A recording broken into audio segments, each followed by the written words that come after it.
Alors, je vais t'expliquer l'IA en 5 minutes, en 3 points, tu vas tout comprendre. La première chose qu'il faut intégrer, c'est que l'IA ne réfléchit pas comme un être humain. C'est un modèle mathématique qui a été entraîné sur une immense quantité de données, des textes, des images, des sites internet, du code informatique, des vidéos, tout ce que tu as publié sur internet depuis les années 2000. Gary Vaynerchuk t'a encouragé à publier toutes tes données, et ben voilà, ça servait à entraîner les IA. C'était pour la bonne cause. Bref. Et en fait, elle va te répondre sous forme de probabilité. Ça veut dire qu'elle ne va pas aller chercher une information comme Google va sur Internet pour te restituer l'information qui existe déjà. Elle va formuler une réponse sous forme de probabilité et elle va aligner les probabilités les unes derrière les autres. Et c'est ça qui va te donner l'impression qu'elle comprend tout ce que tu lui dis alors que ça reste un modèle mathématique. Ensuite, il faut comprendre une chose, c'est que dans le deuxième point, il n'y a pas une seule intelligence artificielle, mais il y a plusieurs intelligences artificielles. On connaît ChatGPT développé par OpenAI, Claude par Anthropic, Gemini par Google, Grok par xAI et DeepSeek par DeepSeek, c'est la chinoise. Et la dernière, qui est aussi chinoise, c'est Kimi, développée par une petite société de start-up qui s'appelle Moonlight AI. Et en fait, elles sont soit propriétaires, soit en open source, comme les OS des ordinateurs. Tu sais, il y a Windows qui est un modèle propriétaire et Linux qui est en open source. Et ben là, c'est pareil, la même chose pour les IA. Donc il n'y a que les chinoises qui sont en mode open source. La différence, elle est majeure parce qu'en fait, les entreprises, elles vont pouvoir disposer de leur IA en interne sans être obligées de diffuser leurs informations confidentielles sur Internet.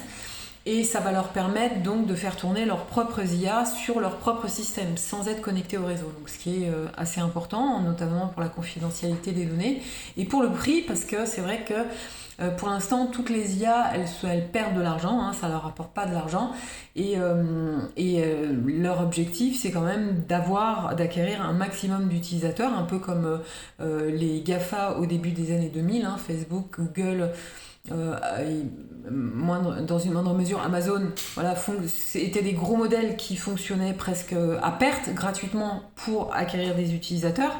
Et ben là c'est pareil, les grosses entreprises qui fournissent des modèles d'IA fonctionnent à perte pour acquérir des utilisateurs, sauf qu'elles ont en face des Chinois comme DeepSeek qui eux peuvent tenir très longtemps à ce jeu-là parce que forcément ils sont plus gros, ils ont plus d'argent et que eux ça leur fait pas mal du tout. Donc on sait un peu qui va gagner à ce jeu-là, mais bon, on fait comme si en attendant pour continuer d'énumérer les acteurs qui existent sur le marché.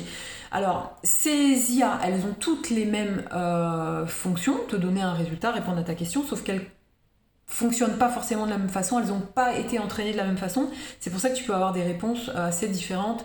Il y en a certains qui disent que parfois il y a des réponses un peu plus politiques dans un sens, plus politiques dans l'autre, selon les modèles d'IA.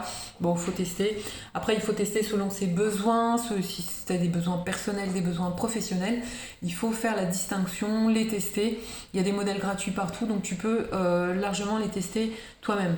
Ensuite, la troisième chose qu'il faut comprendre, c'est que l'IA, c'est pas magique, hein. Ça veut dire que si tu n'interviens pas, si t'es pas derrière en fait pour lui formuler une demande, il va rien se passer. Les IA sont pas encore autonomes, ça va arriver, et on commence à développer des agents qui vont devenir autonomes, de plus en plus autonomes, mais pour l'instant, c'est pas encore tout à fait le cas. Ce qui veut dire que tu dois formuler ta demande. C'est pour ça qu'on insistait beaucoup sur l'importance du prompt. Le prompt, effectivement, qui doit être le plus affiné possible, le plus affûté possible pour te donner la réponse la plus pertinente en fonction de ta demande. Alors on a vu des bibliothèques de prompt comme si c'était des recettes magiques pour faire des gâteaux, mais c'est un peu similaire, mais pas tant que ça, si tu veux.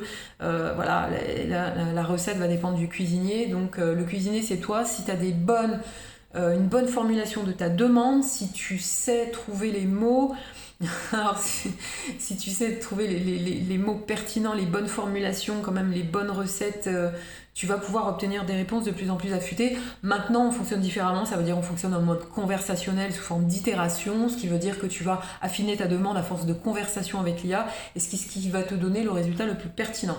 Voilà, tu as maintenant une overview, une vision un petit peu globale de tout ce qui se passe sur le marché de l'IA, et je t'encourage vivement à t'inscrire à la newsletter. Je vais diffuser plein d'informations généralistes, techniques aussi. On va rentrer dans les détails avec des formations sur Claude, sur Airtable, Mec, apprendre à faire des automatisations pour maîtriser l'IA. C'est ouvert à tout le monde, et il faut encourager tout le monde à se former sur l'IA. Et je te dis à bientôt pour une prochaine vidéo. Bye bye.